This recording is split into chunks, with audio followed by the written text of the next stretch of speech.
Om Swastiastu. Assalamualaikum warahmatullahi wabarakatuh. Salam sejahtera bagi kita semua. Salam nama budaya, salam harmoni. Ya, perkenalkan nama saya Igrik Pasyawedana dengan NIM 211509171. Di sini saya akan presentasikan mengenai bagaimana memahami prinsip dari ISO 20001 2018. Baik, kita mulai dari pendahuluan. Nah, ISO 2001-2018 adalah standar internasional yang dikembangkan untuk memenuhi kebutuhan mendesak akan pengelolaan layanan teknologi informasi secara sistematis, terstruktur, dan berkelanjutan di tengah kompleksitas era digital. ISO 20001-2018 merupakan standar pengganti dari seri sebelumnya, yaitu ISO 20001-2011, yaitu tentang sistem manajemen layanan. Latar belakang pembentukan standar ini erat kaitannya dengan meningkatnya ketergantungan organisasi pada TI sebagai penopang operasional dan strategi, serta tantangan baru akibat kemajuan teknologi seperti komputasi awan, Internet of Things, Big Data, dan kecerdasan buatan. Sebelum hadirnya standar ini, banyak organisasi yang mengelola TI landing dengan pendekatan ad hoc yang sering menyebabkan ketidaksesuaian antara layanan dan kebutuhan bisnis, kurangnya dokumentasi, serta sulitnya mengukur dan meningkatkan kualitas layanan. Oleh karena itu, ISO 20001-2018 dirancang sebagai kerangka kerja komprehensif yang memastikan perencanaan, penerapan pemantauan, dan peningkatan layanan TI. Keunggulan standar ISO 2001-2018 pada kemampuannya memberikan panduan terintegrasi untuk pengelolaan layanan TI, sehingga organisasi dapat meningkatkan efisiensi operasional, memastikan kepuasan pelanggan, dan memperkoordinasikan di pasar global. Nah, ISO 20001-2018 mengadopsi life cycle atau disebut service life cycle dan prinsip PDCA atau Plan, Do, Check, Action. Standar ini mendorong peningkatan kualitas layanan secara berkelanjutan. Selain itu, ISO 20018 diselaraskan dengan metodologi peningkatan yang umum digunakan secara kompatibel dengan standar internasional lain melalui struktur tingkat tinggi. Ini melakukan integrasi dengan sistem manajemen lain seperti ISO 9001 untuk mutu dan ISO 27001 untuk keamanan informasi, sehingga organisasi dapat mengelola berbagai aspek operasional secara terpadu. Nah, dalam bidang sistem dan teknologi informasi, ISO 20001-2018 berperan sebagai landasan strategis yang memungkinkan organisasi merespon perubahan teknologi tanpa mengorbankan kualitas atau stabilitas layanan. Standar ini menyediakan panduan yang jelas bagi organisasi untuk merancang dan mengelola layanan TI dengan perhatikan kebutuhan pelanggan, pengguna, dan pihak terkait lainnya. Selain itu, penerapannya meningkatkan visibilitas dan kontrol terhadap layanan, memberikan pelayanan risiko lebih baik, serta membantu mitigasi gangguan dan memastikan keberlanjutan layanan. Dalam era transformasi digital, ISO 20001-2018 mendukung organisasi dan mengintegrasikan teknologi baru seperti otomatisasi layanan dan manajemen berbasis cloud, sembari menjaga konsistensi dan keamanan layanan yang sudah ada. Baik, selanjutnya saya akan menjelaskan mengenai konsep ISO 20001-2018. Nah, ISO 20001-2018 merupakan standar internasional yang memberikan panduan untuk pengelolaan layanan TI. Standar ini membantu organisasi memastikan layanan TI berjalan dengan efektif, berkualitas, dan memenuhi kebutuhan pelanggan. Dengan menerapkan ISO 20001-2018, organisasi dapat meningkatkan kualitas layanan TI, meningkatkan kepuasan pelanggan, dan mengelola risiko yang terkait dengan layanan tersebut. Selain itu, standar menggunakan persyaratan yang harus dipenuhi memastikan layanan TI dikelola secara optimal. Nah, salah satu konsep kunci dari ISO 2018 adalah pendekatan berbasis service life cycle mencakup tahap perencanaan, desain, transisi, dan pelaksanaan, hingga peningkatan berkelanjutan.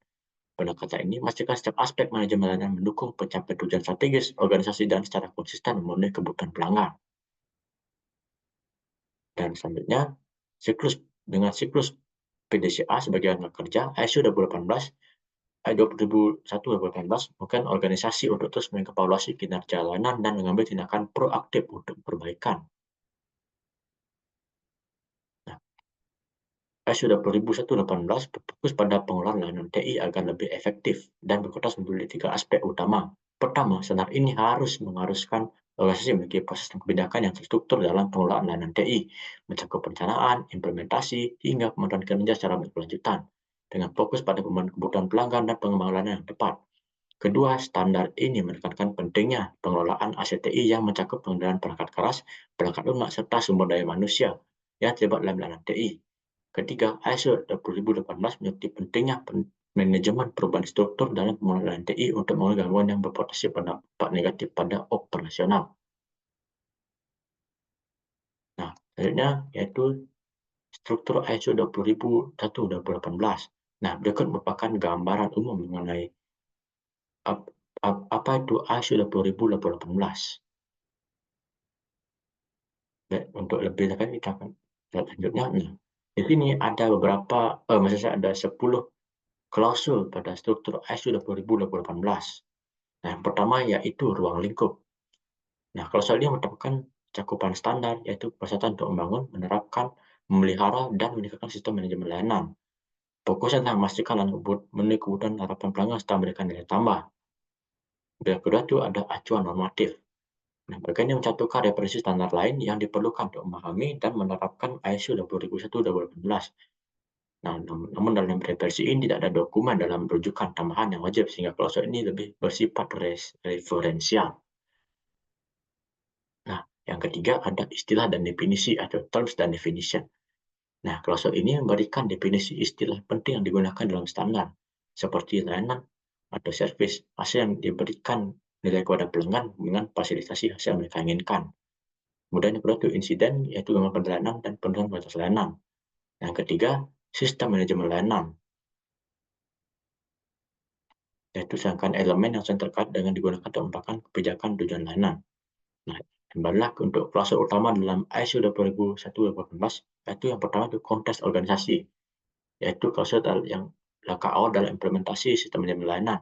Fokusnya adalah memahami konteks organisasi yang pihak berkepentingan serta menerapkan cakupan sistem manajemen layanan. Yang dalamnya dalam memahami organisasi, memahami kebutuhan dan ekspektasi, menentukan ruang lingkup dan sistem manajemen layanan. Kemudian kelima ada kepemimpinan atau leadership. Klausul ini menekankan prinsip tentang pentingnya kepemimpinan dan memastikan keberhasilan dari sistem manajemen layanan. Dan isinya seperti kepemimpinan komitmen, kebijakan, dan peran tanggung jawab dan otoritas keorganisasian. Yang keenam ada perencanaan atau planning. Perencanaan sistem manajemen layanan harus terstruktur untuk memastikan bahwa tujuan layanan dapat dicapai dengan efektif. Kemudian dan isi dari perencanaan ini adalah risiko dan peluang, sasaran, dan perencanaan dari sistem manajemen layanan. Nah, kemudian selanjutnya kita lanjut ke klausul ketujuh, yaitu dukungan sistem manajemen layanan atau support. Nah, bagian ini mencakup elemen pendukung seperti sumber daya, kompetensi, dan komunikasi. Nah, dan isi dari support ini yaitu sumber daya, kompetensi, kesadaran, komunikasi, dan informasi dokumentasi dan pengetahuan. Kemudian saatnya ada pengoperasian sistem manajemen layanan atau operation.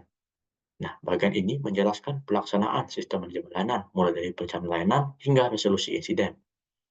Dan isu tersebut ada perencanaan kendali operasional, hubungan perjanjian, penawaran dan permintaan, desain, pembuatan, dan transisi layanan. Kemudian ada penyelesaian dan pemenuhan, penjaminan layanan, dan itu saja. Dan selanjutnya ada evaluasi untuk klausul ke-9. Nah, evaluasi dilakukan untuk memastikan sistem manajemen layanan berjalan sesuai rencana. Dan isinya pemantauan, pengukuran, analisis, dan evaluasi, dan contohnya seperti penggunaan key indikator atau KPI, audit internal, tinjauan manajemen, maupun pelaporan layanan. Nah, untuk klausul terbaru juga untuk klausul 10 itu dari ISO 2021-18, yaitu peningkatan berkelanjutan atau continuous improvement. Nah, fokus pada continuous improvement ini yaitu peningkatan berkelanjutan dari sistem manajemen layanan. Nah, dan isi dari continuous improvement ini adalah kesesuaian dan tindakan perbaikan, dan tindakan korektif, dan juga peningkatan keberlanjutan untuk meningkatkan efektivitas dari sistem manajemen layanan.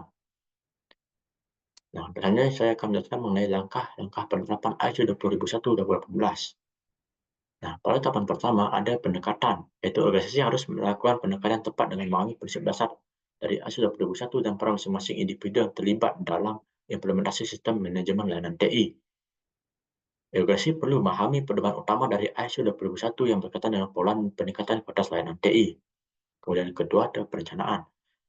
Nah, setelah pendekatan dilakukan, tahap selanjutnya adalah perencanaan. Pada tahapan ini, organisasi harus menetapkan perencanaan yang jelas dan rinci mengenai implementasi sistem ISO 20001. Beberapa langkah penting dalam perencanaannya ada antara lain adalah menentukan ruang lingkup kerja sistem manajemen layanan TI, menetapkan tujuan manajemen layanan sesuai dengan kebutuhan organisasi, dan menyusun metode pengelolaan yang mencakup audit serta peningkatan kualitas layanan. Kemudian yang ketiga itu perencanaan pelaksanaan. Nah, setelah menjalankan dengan matang, organisasi harus melakukan dengan tahapan pelaksanaan. Pada tahap ini, pengelolaan sumber daya dan anggaran berusaha menjadi hal yang sangat penting untuk mendukung implementasi ISO 20001. Organisasi perlu menyusun dokumentasi yang jelas mengenai kebijakan, prosedur, serta proses yang akan dilaksanakan untuk memastikan kesesuaian dengan standar ISO. Nah, kemudian ada pengawasan. Pengawasan merupakan tahapan yang sangat penting untuk memastikan kesesuaian antara penerapan sistem manajemen TI di organisasi dengan standar ISO 20001. Pada tahapan ini, organisasi perlu melakukan audit dan pemantauan kerja secara teratur untuk mengevaluasi apakah sistem manajemen yang diterapkan sesuai dengan tujuan standar yang ditetapkan. Kemudian selanjutnya ada peninjauan. Dan tahap terakhir implementasi ISO 20001 adalah peninjauan. Pada tahap ini, organisasi harus melakukan evaluasi terhadap sistem manajemen yang telah diterapkan serta memperbarui kebijakan dan prosedur yang ada jika diperlukan untuk memastikan kesesuaian dengan perkembangan dan perubahan terjadi. Nah, berikutlah contoh penerapan di dunia nyata untuk implementasi ISO 20001 2018. Nah, dalam contoh ini, Direktorat Jenderal Kekayaan Intelektual Kementerian Hukum dan HAM memperoleh sertifikasi ISO 2001 2018 sebagai bagian dari program unggulan yang bertujuan mendukung layanan publik kekayaan intelektual dengan standar internasional. Sertifikat ini berisi pengelolaan layanan KI berbasis teknologi informasi, terutama di bidang pelayanan merek yang mencakup tahap perencanaan, desain transisi, penyampaian, serta peningkatan layanan sesuai standar yang ditetapkan. Nah, berikut adalah manfaat dari penggunaan ISO 20001 2018. Nah, pertama yaitu meningkatkan kualitas layanan TI. ISO 20018 bertujuan meningkatkan kualitas dan konsistensi layanan TI yang diberikan oleh organisasi. Dengan mengadopsi standar ini, perusahaan dapat memastikan bahwa layanan disediakan sesuai dengan ekspektasi pelanggan dan dapat dipertahankan dalam jangka panjang. Kemudian yang kedua itu mengoptimalkan pengiriman layanan TI. Standar ini membantu perusahaan dalam merancang dan mengelola layanan TI dengan lebih efisien dan terstruktur. Dengan prosedur yang jelas, terorganisir, dan organisasi dapat memastikan pengiriman layanan TI yang lebih cepat, tepat waktu, dan tanpa gangguan. Kemudian yang ketiga itu meningkatkan kepuasan pelanggan. Implementasi ISO 20018 membutuhkan organisasi untuk lebih memahami kebutuhan dan harapan pelanggan mereka dengan fokus pada kepuasan pelanggan organisasi dan menyesuaikan LTI yang mereka tawarkan untuk memenuhi ekspektasi yang lebih spesifik. Proses yang lebih terstruktur dalam memberikan umpan balik pelanggan dan respon dengan cepat akan meningkatkan hubungan dengan pelanggan dan memberikan pengalaman yang positif. Kemudian ada pola risiko yang lebih baik. Standar ISO 20118 juga membantu perusahaan dengan mengidentifikasi, mengelola, dan mengurangi risiko yang berpotensi mengganggu pengiriman layanan TI. Risiko seperti gangguan sistem, kegagalan infrastruktur, atau ancaman keamanan yang dapat diminimalkan dengan menerapkan proses mitigasi yang sistematis. Dan terakhir itu meningkatkan efisiensi. ISO 20118 mendorong organisasi untuk menciptakan proses layanan TI yang lebih terkoordinasi dan terstruktur. Dengan mendefinisikan prosedur standar yang jelas, perusahaan dapat meningkatkan efisiensi operasional, mengurangi dupliksi pekerjaan, dan memastikan alokasi sumber daya yang lebih optimal.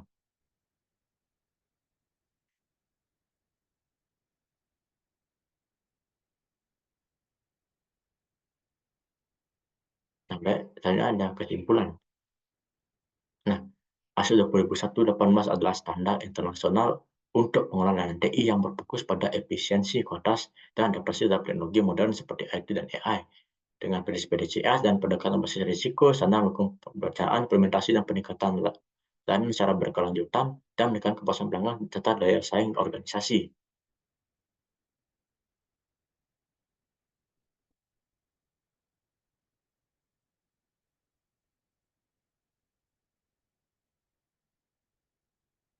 Nah, untuk ISO dan dirancang mendukung penggunaan teknik informasi dan juga menekankan konsep layanan, kemudian penerapan ISO 5 langkah utama, pendekatan, perencanaan, pelaksanaan, pengawasan, dan evaluasi, dan dan juga mmm, menyusun dokumentasi kebijakan, serta mengolah sumber daya yang anggaran, menghasilkan audit serta kinerja untuk memastikan sesuai dengan target yang ditetapkan, dan juga evaluasi untuk meningkat keberhasilan serta manajemen yang telah ditetapkan, mengidentifikasi peluang perbaikan lebih lanjut.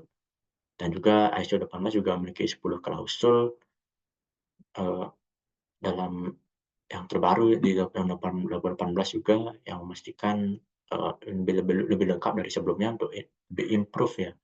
Dan klausul 10 itu klausul continuous improvement itu peningkatan berkelanjutan yang sesuai dengan siklus hidup PDCA. Dan keundangan utama dari ISO 20018 panduan terintegrasi yang membantu organisasi menekan efisiensi operasional, menghasilkan kepuasan pelanggan, memperkuat e-sign, dan juga yang lainnya. Standar ini juga diintegrasikan dengan standar internasional lain, memungkinkan pembangunan sistem lebih holistik dengan pendekatan dengan melayani organisasi dapat beradaptasi terhadap perubahan teknologi tanpa mengorbankan kualitas layanan, meningkatkan pengawasan dan operasional, serta mengurangi risiko secara lebih efektif.